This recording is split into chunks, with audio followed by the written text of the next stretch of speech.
अखिलेश यादव की time machine में फंस गए शिवपाल यादव। शिवपाल यादव अंदर ही अंदर एक बड़े ऑपरेशन पर काम कर रहे थे। शिवपाल पहले दिल्ली जाकर बीजेपी के बड़े नेताओं से मुलाकात की, इसके बाद योगी आदित्यनाथ से मिलने पहुंचे।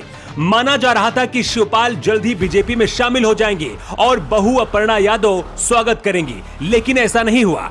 शिवपाल यादव को अगर बीजेपी में शामिल होना होता तो अब तक हो चुके होते, लेकिन शिवपाल को कुछ बहुत बड़ा चाहिए जो सिर्फ अखिलेश यादव ही दे सकते हैं। हर चाचा के लिए भतीजा जिंदगी भर बच्चा ही रहता है, लेकिन सियासत के मायने अलग होते हैं। शिवपाल ने अखिलेश यादव को बच्चा समझने की गलती की। इससे पहले अपने ऑपरेशन को पूरा कर पाते अखिलेश यादव की टाइम मशीन में चाचा शिवपाल सिंह यादव फंस गए। अखिलेश यादव जो चाह रहे थे, पहली बार शिवपाल यादव ने वो गलती की है। जब मुलायम सिंह मुख्यमंत्री हुआ करते थे तब यूपी में शिवपाल यादव को दूसरे नंबर का मुख्यमंत्री कहा जाता था। शिवपाल का पार्टी के अंदर सिक्का चलता था, लेकिन अखिलेश यादव के आने के बाद सब कुछ बदल गया। 2022 चुनाव से पहले शिवपाल अखिलेश के साथ खड़े तो हुए, लेकिन एक रणनीति के तहत अगर सरकार बनी तो बड़ा मंत्री पद मिलेगा और चुनाव हारे तो नेता प्रतिपक्ष की कुर्सी मानो तय है। लेकिन योगी के दूसरी बार मुख्यमंत्री बनने के बाद अखिलेश यादव ने नेता प्रतिपक्ष की कुर्सी खुद संभाल ली और यहीं से शुरू हुआ अखिलेश शिवपाल के बीच फिर से युद्ध। शिवपाल यादव ये समझ चुके हैं कि अगर शांत रहे तो अगले 5 साल तक इंतजार करना पड़ेगा। ऐसे में कुछ तो बड़ा करने की जरूरत है। शिवपाल ने सबसे पहले बीजेपी आला कमान से दिल्ली में जाकर मुलाकात की, इसके बाद योगी आदित्यनाथ से लखनऊ में जाकर मिले।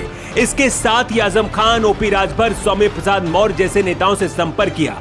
स्वामी प्रसाद मौर्य के भतीजे प्रमोद मौर्य ने सपा से आज ही इस्तीफा दिया है। आने वाले वक्त में कुछ और भी बड़े नेता सपा को छोड़ सकते हैं। इस बात की जानकारी अखिलेश यादव को लग चुकी है। कुछ लोगों का यह भी दावा है कि शिवपाल अखिलेश के साथ रहकर बीजेपी के लिए सूत्र की तरह काम कर रहे थे। यही वजह है कि अखिलेश यादव ने विधायक दल की बैठक में भी शिवपाल यादव को नहीं बुलाया था। शिवपाल अभी तक बीजेपी में शामिल क्यों नहीं हुए, इसे समझिए। शिवपाल चाहते हैं कि अखिलेश यादव खुद उन्हें पार्टी से निकाल दे, ताकि मुलायम सिंह यादव को वो जवाब दे सके कि मैंने पार्टी छोड़ी नहीं, मुझे पार्टी से निकाल दिया गया। आज शिवपाल ने यही गलती कर दी। शिवपाल ने कहा कि अगर अखिलेश यादव को लगता है कि मैं बीजेपी के साथ हूं तो मुझे पार्टी से निकाल दे। शिवपाल यादव ने कहा कि मैं सपा के टिकट पर चुनाव लड़ा था और सपा के सभी 111 विधायकों में से मैं भी एक हूं।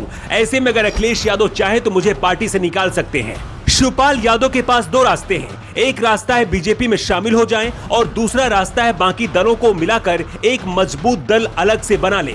लेकिन अब अखिलेश यादव की वजह से शिवपाल यादव का ये सपना टूट जाएगा। अखिलेश यादव, आजम खान, स्वामी प्रसाद मौर्य और ओम प्रकाश राजभर सहित तमाम नाराज नेताओं को मनाने में जुट गए हैं। ऐसा भी दावा किया जा रहा है कि विधान परिषद के चुनाव में भी शिवपाल यादव की वजह से ही सपा का सुपड़ा साफ हुआ।